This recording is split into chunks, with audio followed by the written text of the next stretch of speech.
The country of Spain became involved with the Roman Empire as part of Rome's long struggle with the city of Carthage. Roman armies marched into Spain in the year 206 BC. Julius Caesar was governor of Spain in 61 BC. The town of Segovia, 50 miles north of Madrid, the capital, was developed by the Romans. There was a rocky promontory on which they built a fort, perhaps one like this, or this. The present one is quite modern, not the original Roman one. One of the problems faced by the Roman fort, together with the other houses in Segovia, was the lack of a reliable water supply. 15 miles southeast of Segovia is the highest range of mountains in central Spain, and it was one of the small rivers flowing down these mountains which the Romans used as the water supply. They diverted part of the river water and led it through a covered channel all the 15 miles to Segovia. Except for a 1,000-yard section with a fairly steep slope, the angle of fall in the channel was only 1%, just enough to keep the water flowing. The Roman engineers must have worked with astonishing accuracy.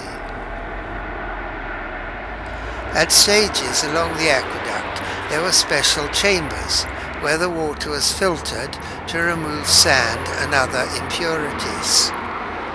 Nearer the city, the water channel had to be raised above the ground level to maintain the height needed to reach the fort in Segovia. The supporting stonework, the pillars and arches, were made of huge granite blocks, made so accurately that mortar was not needed. The water channel itself was quite small, barely 2 feet wide and 2 feet deep. The aqueduct is thought to have been constructed in about AD 50. The most staggering thing about it is the series of arches that were needed to cross the deep depression just outside the walls of the old city. 88 arches were needed, mostly in a double row and reaching a height of 100 feet with a total length of 300 yards. And perhaps the most amazing of all, in spite of minor earthquakes and other natural disturbances, the aqueduct has lasted for nearly 2,000 years and was still in use until quite recently. Some damage was being caused by cars and lorries driving through the arches, but traffic is no longer allowed under the bridge. But though it is generally believed that the Romans built the aqueduct, the citizens of Segovia know that it did not happen that way at all. What really happened is that once upon a time, in a house high on the hill in Segovia, there was a pretty servant girl called Juanita. Her job was fetching and carrying water. One day her mistress told her to take her clay pitcher and get some water at once. Juanita went without complaining, but she did not like the job. It was hard work. As she walked along with her full pitcher, she met 2 friends who asked her if she was going to the dance that evening. "I'd like to," she said, "but I have too many journeys to make." "We'll see you later," they said. Juanita thought to herself, "How lucky you are to live near the fountain. I would give my soul to the devil if the water came to my house on its own." Then she heard a voice saying, "You'll have your wish." "You gave me a fright. It's not nice to laugh at me," Juanita said. "I'm not laughing at you. If you give me your beautiful soul, I'll grant your wish." Juanita felt shy, and looking down, she saw the man's feet. She had to bite her lips not to scream.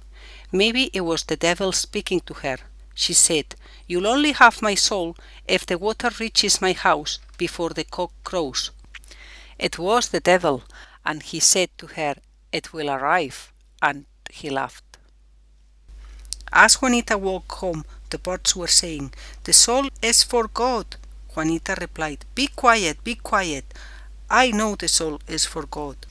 When Juanita arrived back at the house, she was shaking.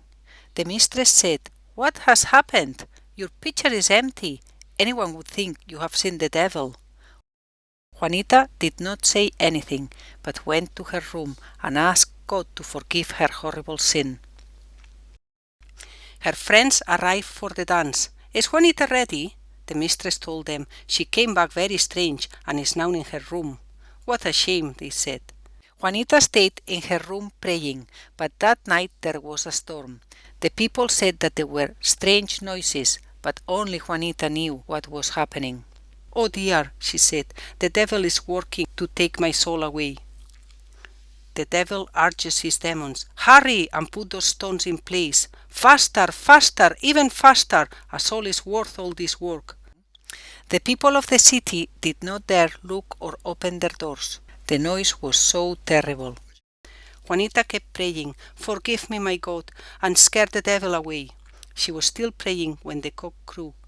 "Confound it," the devil said, "the cock is crowing early." God had made the sun to rise an hour earlier than normal. Because one stone was still missing, Juanita was saved. A deathly silence hung over the whole of Segovia. The neighbors opened their doors carefully and grumbled to one another, saying, "What a night! We thought the end of the world had come."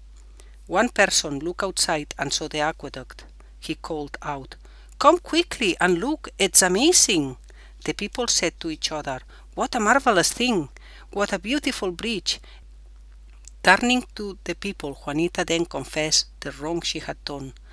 The whole village was angry with her for selling her soul, but because everything had gone well and the aqueduct was so pretty, they decided to put the last stones in themselves.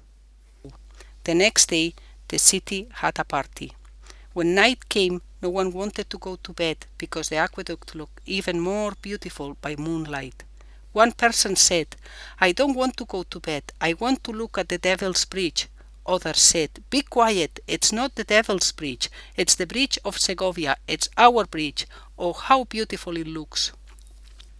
If you want to check on this story, go at dawn to the aqueduct, and you may catch a glimpse of the devil himself as he walks across the bridge that he built so many years ago.